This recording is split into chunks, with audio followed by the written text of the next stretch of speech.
नमस्ते सभी को। ज्योतिषी के इस क्लास में आज हम बात करेंगे कि आखिर ज्योतिषी है क्या, क्योंकि ये विषय बहुत ही रोचक है और चर्चा करने लायक है। क्योंकि जब हम ज्योतिषी शब्द सुनते हैं तो हमारे मन में क्या आता है कि कई लोग ये सोचते होंगे कि ज्योतिष भविष्य बताने का विज्ञान है, जैसा कि ये बता सके कि कल क्या होगा, आगे क्या हमारी जिंदगी रहेगी। लेकिन क्या आप जानते हैं कि ज्योतिषी का असली उद्देश्य कुछ और है। ये हमें हमारे कर्म और उनके फलों को समझने का रास्ता दिखाने वाला विज्ञान है। अब इसे आप इस तरह से समझ सकते हैं कि जब आप कोई भी बीज लगाते हैं, जैसे कि आम का बीज, तो क्या आपको तुरंत फल मिल जाता है? नहीं, बीज को जमीन में डालने के बाद उसे पानी देना पड़ता है, सूर्य का प्रकाश चाहिए और समय के साथ पेड़ बढ़ता है। ठीक उसी तरह हमारे जीवन में जो कुछ भी होता है, चाहे वो खुशी हो, दुख हो, सफलता हो, असफलता हो, ये सभी हमारे कर्मों पर डिपेंडेंट होते हैं। ज्योतिषी हमें ये समझने में मदद करवाती है कि हमने कौन कौन से बीज लगाए हैं और कब उसके फल मिलने वाले हैं। तो सही मायनों में ज्योतिषी का अर्थ है ज्योति, यानी कि प्रकाश। यह हमें जीवन के उन हिस्सों पर रोशनी डालने में मदद करता है जिन्हें हम अपनी आंखों से नहीं देख सकते। मान लीजिए कि आप एक जंगल में हैं और रास्ता भटक गए हैं। आपके पास एक टॉर्च है, टॉर्च से आप अपना रास्ता ढूंढ सकते हैं। ज्योतिषी भी आपके लिए एक टॉर्च है जो आपको जीवन का रास्ता दिखाती है कि आपको क्या करना चाहिए और क्या नहीं करना चाहिए। दोस्तों, मैं आपको बता दूं कि जब भी हम जन्म लेते हैं उस समय आकाश में ग्रह नक्षत्रों की जो स्थिति होती है उसे देखकर हमारी कुंडली बनती है और यह कुंडली हमारे कर्मों का नक्शा होती है। इसे आप अपने जीवन का ब्लूप्रिंट कह सकते हैं।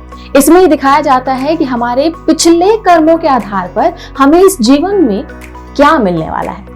आपने सुना होगा कि ग्रहों का असर हमारी जिंदगी पर पड़ता है, लेकिन यह असर सीधा नहीं होता। मान लीजिए बारिश हो रही है, अगर आपके पास छाता है तो आप भीगेंगे नहीं, लेकिन अगर छाता नहीं है तो आप गीले हो सकते हैं। ग्रह भी हमें कुछ इस तरीके की परिस्थितियां दिखाते हैं, लेकिन हम कैसे प्रतिक्रिया देंगे यह हमारे कर्मों पर निर्भर करता है। चलिए मैं आपको एक और मजेदार बात बताती हूँ। ज्योतिष कर्मों को 3 हिस्सों में बांटता है। पहला, प्रारब्ध। ये वो कर्म है जो आपके पिछले जन्म में किए गए हैं और जिनका फल इस जन्म में मिलने वाला है। क्रियमाण, ये वो कर्म होते हैं जो आप अभी कर रहे हैं और जो आपके भविष्य को बनाएंगे। और अगम्य, ऐसे कर्म जो अचानक होते हैं और जिनका कारण हमें समझ में भी नहीं आता। ज्योतिष हमें इन कर्मों को समझने और उनसे सीखने का मौका देती है। एक और बात समझनी जरूरी है, ज्योतिषी हमें भाग्यवादी नहीं बनाती है। इसका मतलब ये नहीं है कि अगर हमारी कुंडली में कुछ लिखा है कि आपको कठिनाइयां आएंगी तो आप कुछ कर ही नहीं सकते, बल्कि ये हमें रास्ता दिखाती है कि हम कठिनाइयों का सामना कैसे करें। जैसे अगर आपकी परीक्षा की तैयारी पूरी नहीं हुई है और आप जानना चाहते हैं कि रिजल्ट अच्छा आएगा या नहीं, तो इसका मतलब ये नहीं है कि आप परीक्षा छोड़ देंगे। इसका मतलब ये है कि अगली बार अगर आपका रिजल्ट अच्छा नहीं आता है तो आप और मेहनत कीजिए। अब एक आपको उदाहरण समझाती हूँ। ये कि एक राजा था, उन्होंने अपनी ज्योतिष से पूछा कि मेरा भाग्य क्या है।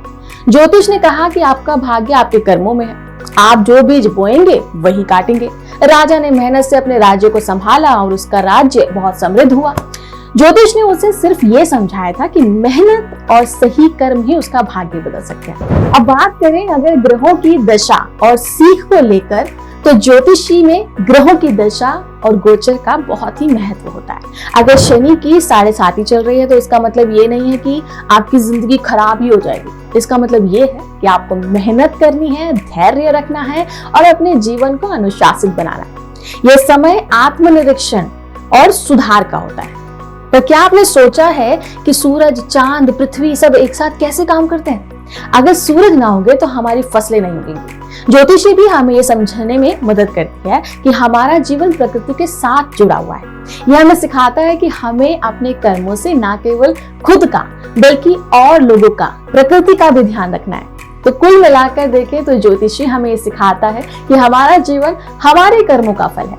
ये भाग्य को कोसने या डरने का विषय नहीं है, बल्कि अपने कर्मों को सुधारने का मार्ग है। तो ये बिल्कुल क्लियर है कि ज्योतिषी का मतलब केवल ये जानना नहीं कि कल क्या होगा, बल्कि सीखना है कि आज हम अपने कर्मों को कैसे बेहतर बनाते हैं। आज की क्लास में अभी के लिए इतना ही है। अगली क्लास में एक नए टॉपिक के साथ आपसे रूबरू होंगी। नमस्कार।